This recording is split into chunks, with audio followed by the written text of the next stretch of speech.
Is there a heaven in Middle-earth?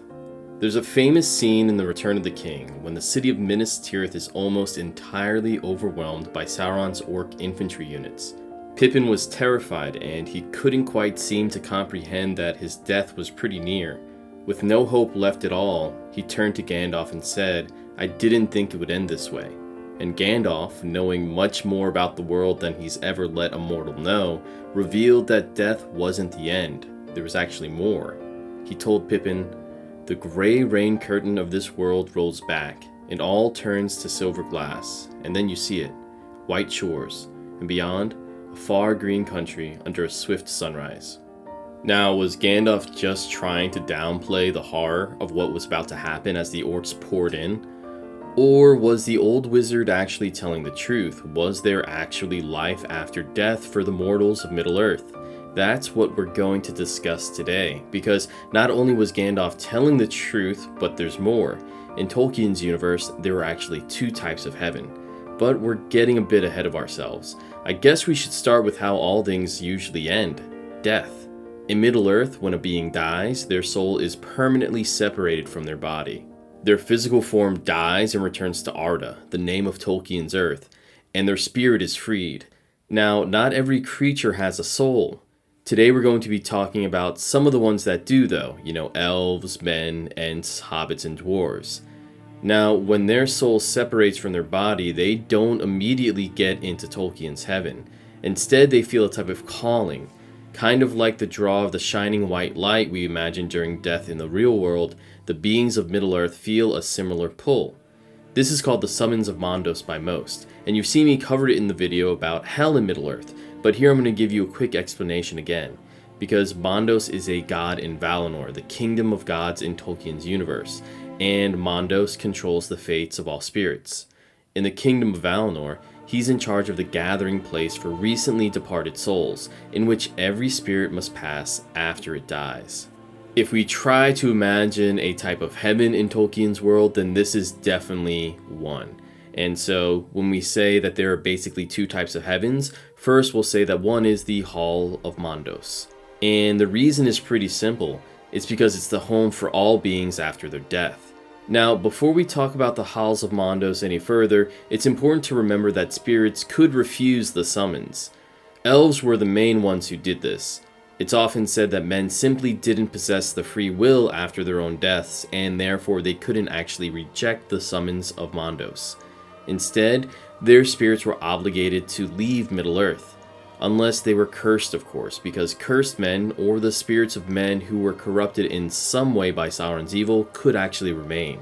We saw this with the dead men of Dunharrow, who were cursed by Isildur and later were called upon by Aragorn to aid him during the final days of the War of the Ring. But for the most part, spirits went to the Hall of Mondos after death, and the Hall of Mondos is in a pretty heavenly place. It's located in Valinor, which itself is on the continent of Aman. This continent isn't actually physically connected to the real world either. It was stripped away from the earth ages before the War of the Rings, and is only accessible to immortals. That means elves and the Mayar gods in their form as the Istari. The beings who rule Valinor are known as the Valar, and they are the great gods of the old world. But even more than they resemble gods, they're very similar to Christian angels. Tolkien intentionally combined the traits of both beings to create these Valar. Like Old Norse or Greek gods, the Valar wielded power over nature, and they used that to sculpt the world during its primordial era. But also like angels, they served a supreme creator, and strived only to provide a perfect existence for the elves and the men of the world. While Valinor itself was a truly heavenly, beautiful place, the Halls of Mondos were much different. In the early drafts of Tolkien's work, he described the waiting place for the dead as a series of deep, dark caverns. They were carved beneath the kingdom of Valinor by the god of crafts, Aule, and the main hall, where Mondos lived, was lit simply by the silver dew of a holy tree. Elves who had died in combat, or those that had withered away and chose not to stay in Middle-earth, waited here in the darkness. They recounted over and over again how they had lived their lives on the physical realm, sitting in the eerie light, waiting for a chance to be reincarnated. And reincarnation for elves is one thing that was true in both the earlier and later versions of the afterlife.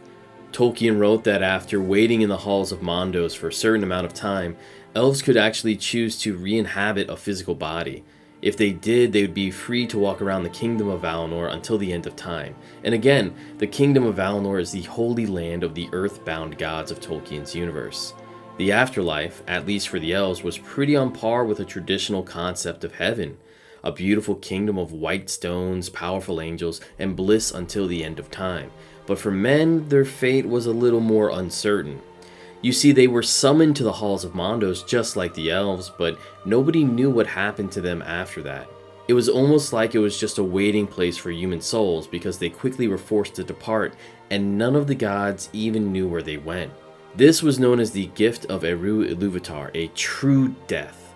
Men were allowed to actually die, to actually leave the world, and to leave their bodies behind.